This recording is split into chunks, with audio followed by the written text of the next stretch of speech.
Hi, I'm Chris Phillips. Welcome to Nerve Central for St. FiacreGardens Microfarm. Chris, what is a microfarm? Well, I refer to this Catholic worker farm as a microfarm because it kind of falls in between the scale of a large backyard garden and a small multi-acre agricultural operation. And I also think that the term microfarm evokes local, small, and the high quality of excellence like microbrewery does. Also, I don't own any farmland per se. It's all on my land in the city and the yards of friends and supporters around the county.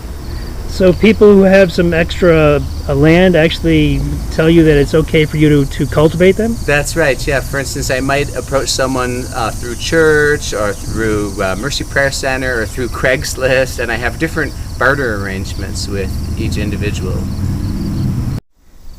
Chris, how many fields do you cultivate? Well, the microfarm consists of 6 large gardens and between 30 and 40 orchard trees that are adopted in people's backyards. We grow, the smallest garden is about 1,000 square feet and the largest one is about 2,000 square feet. And the bulk of the orchard trees are apples, followed by pears, cherries, peaches, and plums. Now, do you use organic processes? Yes, we use all organic methods, which is to say that there are no synthetic pesticides or fertilizers in the operation, and that we concentrate on building soil health and soil fertility instead of solving problems when they come up. We like to have a healthier plant from the beginning. Chris, FiacreGardens is an unusual name. Where did that come from? Well, years back my dad made me aware of St. Fiacre as the patron saint of gardening. And I loved his story. I loved the story of a contemplative monastic in the medieval ages or the early dark ages who had to leave home to get the solitude that he desired and began gardening. And his gardens became famous for their beauty and their healing, and eventually a community grew around him, attracted by that healing and beauty. Interestingly, as you, Marty, have researched, that he has the Irish connection that Peter Moran from the Catholic Workers is so fond of making, as the Irish monks saving medieval civilization through the same 3 C's that compose the Catholic Worker movement: cult, culture, and cultivation. Cult meaning religious practices, cultivation meaning agriculture, and culture meaning education. And evidently Fiacre was one of those monks who eventually settled in Rome and Gaul, what is now France, with the Irish wisdom and teachings that had been preserved in Ireland, and started a hospice, something much like our present-day House of Hospitality like we have at St. Joe's. So anyway, he seems to embody so much of what we're trying to do with the Catholic Worker Microfarm. Amazing garden. I'm wondering, why do you have so many different flowers? Can you just identify a few of them for us? Well, sure. Why I have the flowers? I love flowers. I started gardening flowers, although food and giving food to others has dominated my adult life. The flowers are our first love. And Dorothy used to say, Dorothy Day, one of the co-founders of the Catholic Worker, that people do not need just bread, they need beauty also. Flowers also serve important functions in the garden, drawing in pollinators who might pollinate the vegetables, giving a break to a certain family of vegetables so that they don't have to come back to the same patch of soil until it's a proper rotation, as organic farmers say. Mm-hmm. We can look at some of the flowers in this flower garden next to the deck here. Yeah, what about the red one? The red one, this is called bee balm, and you can actually see a honeybee in it, in that flower at my hand. The bees, hummingbirds, and butterflies love the nectar in bee balm.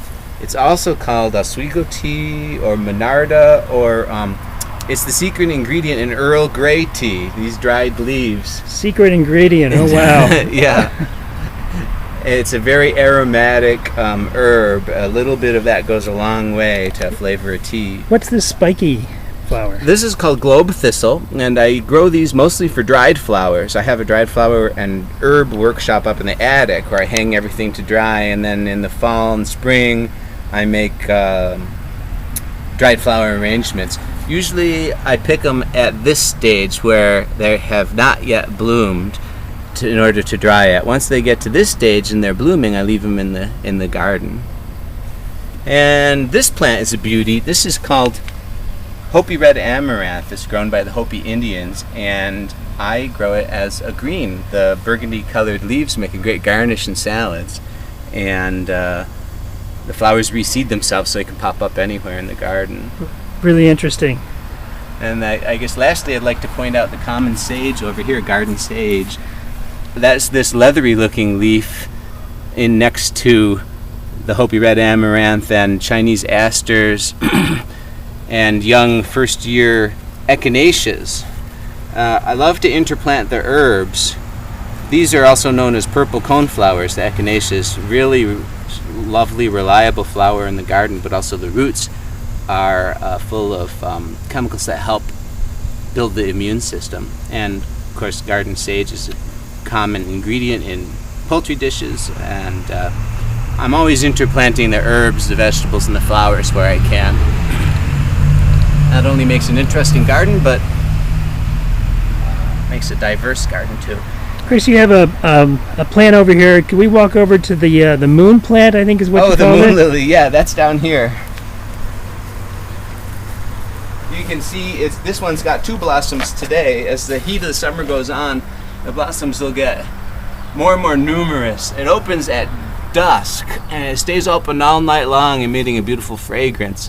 And that, you can imagine that bright white color kind of glowing of its own luminescence throughout the night. It attracts moths for pollination. So nocturnal pollinators. Nocturnal pollinators. A lot of large, fragrant white flowers are designed to attract nocturnal pollinators. Very interesting. Thanks. Yep. Chris, I hear a lot as you're doing some weeding there. What is that, bindweed that you're trying to get rid of? Bindweed, yeah. It's a constant effort for us to stay ahead of the bindweed, particularly in this garden. Now, I've heard a lot about this thing called a CSA, and that this is one of the focuses of FiacreGardens. What is a CSA? Well, it stands for Community Supported Agriculture. It's a movement among small farmers, many of them organic, but not entirely. Almost all of them small to medium-sized. Started in the 80s and with 2 farms in New England, and it has spread to be thousands of farms across the nation. In it, consumers partner up with farmers to share some of the risk of farming. In the classic model, the farmer grows the crops, doesn't know what's going to happen with weather, pests, and other conditions, and then brings them to market and is subject to the whatever price things are going for at the market or among the wholesale buyers. In this deal, everybody shares the costs up front.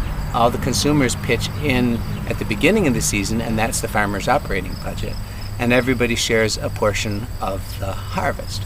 Do they get it on a weekly basis? Or? Most get it on a weekly basis. In my we have the summer CSA, the fruit CSA, and the winter CSA. For the fruit and the winter, they get it twice a month. And that may mean that on some years, the cherries are a bust because of, like this year, the mold and the cool, moist conditions. But then the peaches make up for it, and the same with the vegetables. And the consumers get to share in the drama of farming from a much greater sense of ownership and belonging.